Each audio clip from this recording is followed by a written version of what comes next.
আসসালামু আলাইকুম। সংবাদে আপনাদের সবাইকে স্বাগত জানাচ্ছি। আমি ফিরোজ তোহা। শুরুতেই আরবে কেবলস সংবাদ শিরোনাম।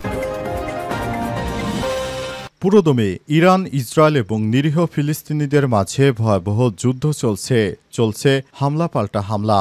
এরই মাঝে আমাদের হাতে এসে পৌঁছেছে এই যুদ্ধের সর্বশেষ গুরুত্বপূর্ণ সবথেকে তাজা আপডেট সংবাদ আপনাদের জানিয়ে দিব। প্রথমেই জানাবো, যুদ্ধকক্ষ থেকে নিজেই লড়াইয়ের নেতৃত্ব দিয়েছেন খামেনি। যুদ্ধকক্ষ থেকে ইরানের পাল্টা হামলার পুরো পরিকল্পনা এবং পরিচালনার নেতৃত্ব দিয়েছেন ইরানের সর্বোচ্চ ধর্মীয় নেতা আয়াতুল্লাহ আলী খামেনি। ইরান ইসরায়েলের সাম্প্রতিক সংঘাত নিয়ে এক সাক্ষাৎকারে এই তথ্য জানিয়েছে দেশটির পার্লামেন্ট স্পিকার মোহাম্মদ বাঘের গালিবাফ। এরপর জানাবো, লেবাননের জন্য $100 মিলিয়ন যুদ্ধবিমান ও সরঞ্জাম বিক্রির অনুমোদন দিল যুক্তরাষ্ট্র। লেবাননের কাছে A-29 সুপার হর্নেট যুদ্ধবিমানের রক্ষণাবেক্ষণ এবং সংশ্লিষ্ট সরঞ্জাম বিক্রির সম্ভাব্য একটি চুক্তির অনুমোদন দিয়েছে মার্কিন যুক্তরাষ্ট্র। লেবাননকে এবার শক্তিশালী করে তোলা হবে।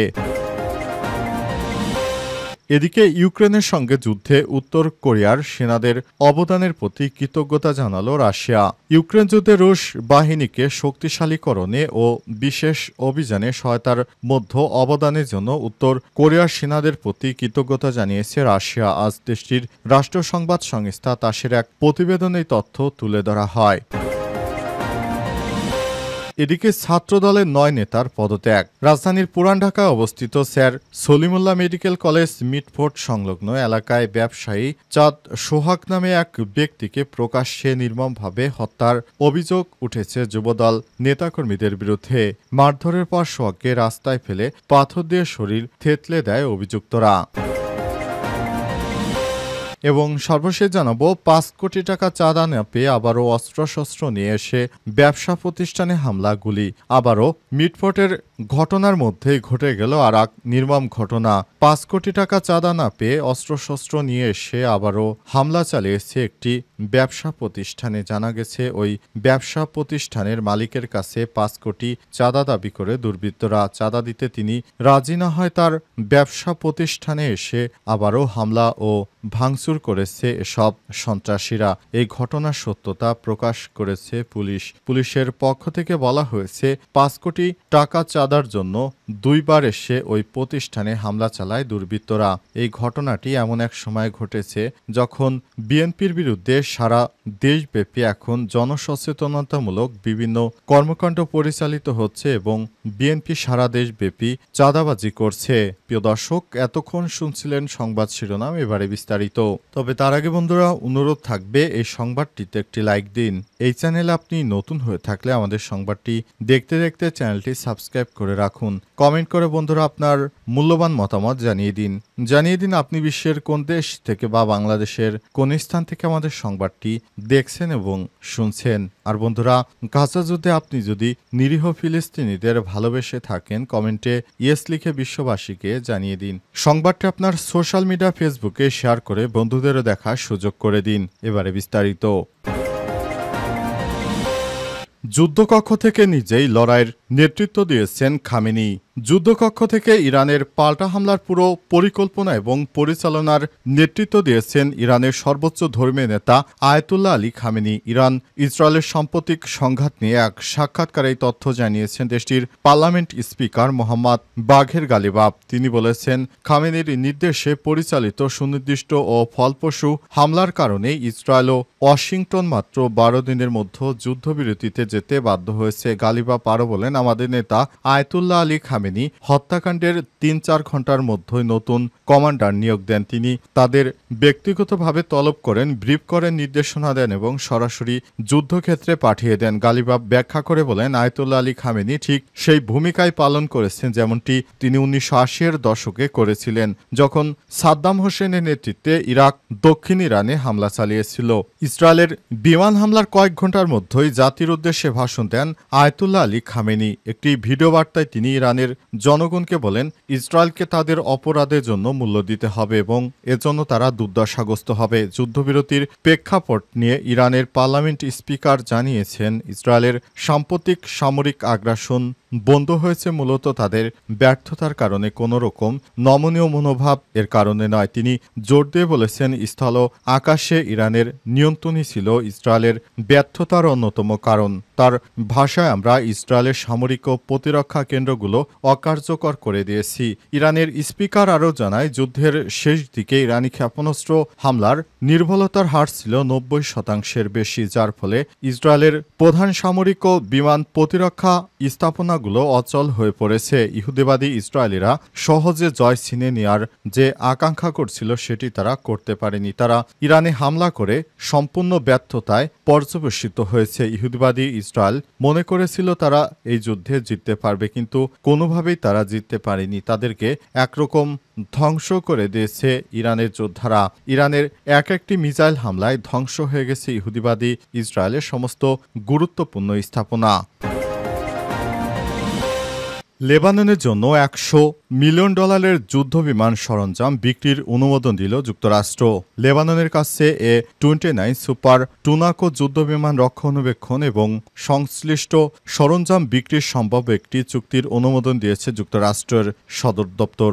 এই চুক্তির মূল্য নির্ধারণ করা হয়েছে $100 মিলিয়ন বা $10 কোটি, অর্থাৎ 0.10 কোটি বিলিয়ন। বার্তা সংস্থা আনাদোলুর খবরে এই তথ্য নিশ্চিত করা হয়েছে। পেন্টাগনের এক বিবৃতিতে বলা হয়েছে, প্রস্তাবিত সমরাস্ত্র বিক্রি মার্কিন পররাষ্ট্রনীতি এবং জাতীয় নিরাপত্তাকে সহায়তা করবে, কারণ এটি মধ্যপ্রাচ্যে রাজনৈতিক স্থিতিশীলতা ও অর্থনৈতিক অগ্রগতির জন্য গুরুত্বপূর্ণ এক অংশীদার দেশের নিরাপত্তা জোরদার করবে। পেন্টাগন জানিয়েছে, লেবাননের সশস্ত্র বাহিনী LAF দক্ষিণ লেবাননে মোতায়েন রয়েছে এবং তারা গত নভেম্বর মাসে ইসরায়েল ও হিজবুল্লাহর মধ্যে হওয়া যুদ্ধবিরতি বাস্তবায়নে কাজ করছে। A-29 সুপার টুকানো বিমানগুলো মূলত কাছাকাছি যুদ্ধ সহায়তা এবং ম্যানড ইন্টেলিজেন্স, সার্ভাইলেন্স ও রিকনেসান্স ISR মিশনের জন্য ব্যবহৃত হয়। চুক্তির প্রধান ঠিকাদার হবে সিয়েরা নেভাদা।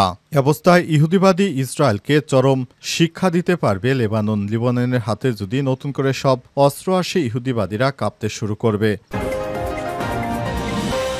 ইউক্রেনের সঙ্গে যুদ্ধে উত্তর কোরিয়ার সেনাদের অবদানের প্রতি কৃতজ্ঞতা জানালো রাশিয়া। ইউক্রেন যুদ্ধে রুশ বাহিনীকে শক্তিশালীকরণ ও বিশেষ অভিযানে সহায়তার মধ্যে অবদানের জন্য উত্তর কোরিয়ার সেনাদের প্রতি কৃতজ্ঞতা জানিয়েছে রাশিয়া। আজ দেশটির রাষ্ট্রীয় সংবাদ সংস্থা তাসের প্রতিবেদনে এই তথ্য তুলে ধরা হয়েছে। প্রতিবেদনে বলা হয়েছে, রাশিয়ার পররাষ্ট্রমন্ত্রী সের্গেই ল্যাভরভ বলেছেন, আমরা আবারও ইউক্রেনেও নাৎসি এবং বিদেশি ভাড়াটেদের হাত থেকে ক্রুস্ক অঞ্চল সফল মুক্তিতে কোরিয়ান পিপলস আর্মির সেনাদের অবদানের জন্য আন্তরিক কৃতজ্ঞতা প্রকাশ করছি। রাশিয়া এবং উত্তর কোরিয়াকে লক্ষ্যবস্তু করার জন্য দক্ষিণ কোরিয়া ও জাপানকে হাতিয়ার হিসেবে ব্যবহার না করার জন্য যুক্তরাষ্ট্রকে সতর্ক করেছেন তিনি। উত্তর কোরিয়ার ওনসানে উত্তর কোরিয়ার পররাষ্ট্রমন্ত্রী চোয়ে সন হুয়ের সঙ্গে আলোচনার পর এক সংবাদ সম্মেলনে সব কথা বলেছেন রুশ পররাষ্ট্রমন্ত্রী সের্গেই ল্যাভরভ। উত্তর কোরিয়ায় সফররত রুশ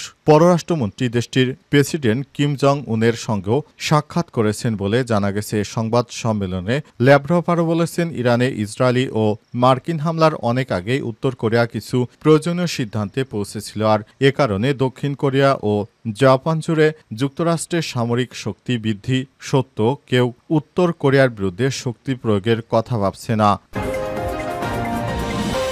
5 কোটি টাকা না পেয়ে অস্ত্রশস্ত্র নিয়ে শেষ ব্যবসা প্রতিষ্ঠানে হামলা, গুলি। মিটফোর্ডের সামনে ভাঙাড়ির ব্যবসায়ীকে নৃশংসভাবে হত্যার ঘটনায় দেশজুড়ে যখন নানা আলোচনা সমালোচনা সৃষ্টি হয়েছে, তখন চাঁদা না পেয়ে রাজধানীর মিরপুরে পল্লবীতে প্রকাশ্যে ব্যবসা প্রতিষ্ঠানে হামলা ও গুলির ঘটনা ঘটেছে। আজ বিকাল 5টার দিকে পল্লবীর আলাবদির টেক এলাকায় ঘটনা ঘটে। জানা গেছে, 5 কোটি টাকা চাঁদা না পেয়ে শুক্রবার বিকেলে ওই এলাকায় একে বিল্ডার্স নামের আবাসন নির্মাণ প্রতিষ্ঠানে অস্ত্রশস্ত্র নিয়ে হামলা চালায় 30 থেকে 40 জনের এক দল দুর্বৃত্ত। বিষয়টি আজ জানাজানি হয়েছে। ওই সময় হামলাকারীরা 4টি গুলিও করেছে বলে জানিয়েছে পুলিশ। এই ঘটনায় শরীফুল ইসলাম নামে প্রতিষ্ঠানটির এক কর্মকর্তা আহত হয়ে চিকিৎসার জন্য তাকে কুর্মিটোলা জেনারেল হাসপাতালে ভর্তি করা হয়েছে। পল্লবীর আলাবদুটেক এলাকায় ওই প্রতিষ্ঠানের চেয়ারম্যান মোহাম্মদ কায়ুম আলী খান তার ছেলে আমিমুল এহসান গণমাধ্যমকে জানিয়েছেন, তার বাবা কায়ুম আলী খানের কাছে প্রায় 3 সপ্তাহ আগে জামিল নামের এক ব্যক্তি 5 কোটি টাকা দাবি করে ওই টাকা না দেয় 2 দফায় তাদের প্রতিষ্ঠানে হামলা চালিয়ে সিসি ক্যামেরা সহ জিনিসপত্র নিয়ে যায় সন্ত্রাসীরা। সর্বশেষ শুক্রবার বিকাল 3টার দিকে 30 থেকে 40 জন সন্ত্রাসী এসে একে বিল্ডার্স নামের ওই আবাসন প্রতিষ্ঠান এলাকায় হামলা চালায়। ওই সময় তারা গুলিবর্ষণ করলে একজন আহত হয়। পল্লবী থানার ভারপ্রাপ্ত কর্মকর্তা ওসি শফিউল ইসলাম গুলিবর্ষণের সত্যতা নিশ্চিত করেছে। গণমাধ্যমকে তিনি বলেন, গুলিবর্ষণের ঘটনায় এখনো মামলা হয়নি, পাশাপাশি এই ঘটনায় এখনো কাউকে গ্রেপ্তার করা যায়নি। তবে ঘটনাটি গুরুত্বের সঙ্গে তদন্ত করে জড়িতদের বিরুদ্ধে ব্যবস্থা গ্রহণ করা হবে। বৃহস্পতিবার 10 জুলাই চাঁদা দাবি ও হামলার ঘটনায় একে বিল্ডার্সের চেয়ারম্যান কায়েম আলী খান পল্লবী থানায় একটি সাধারণ ডায়েরি বা জিডি করেছেন। তিনি অভিযোগ করে বলেছেন, একদল দুর্বৃত্ত গত 27 জুন তার ব্যবসা প্রতিষ্ঠানে হামলা চালায়। পরবর্তী আবার 4 জুলাই অজ্ঞাত ব্যক্তিরা তার প্রতিষ্ঠানে হামলা চালায়। উল্লেখ্য, বুধবার 9 জুলাই সন্ধ্যায় ঢাকার মিটফোর্ড স্যার সলিমুল্লাহ কলেজ হাসপাতালের সামনে সড়কে লাল চাদর পেয়ে সোহাগ ব্যাপারীকে হামলা চালিয়ে বিএনপির দুর্বৃত্তরা হত্যা করে। তারাই এখনও বিভিন্ন স্থানে চাঁদাবাজি করছে এমন অভিযোগ পাওয়া গেছে। বিশেষ করে শেখ হাসিনা পালিয়ে যাওয়ার পর বিএনপির আশকারা অনেক বেড়ে গেছে। তারা বিভিন্ন জায়গায় মানুষকে ধরে তারপর চাঁদাবাজি করছে, যেটা সরাসরি ইন্ধন দিচ্ছে বিএনপির বড় বড় নেতারা।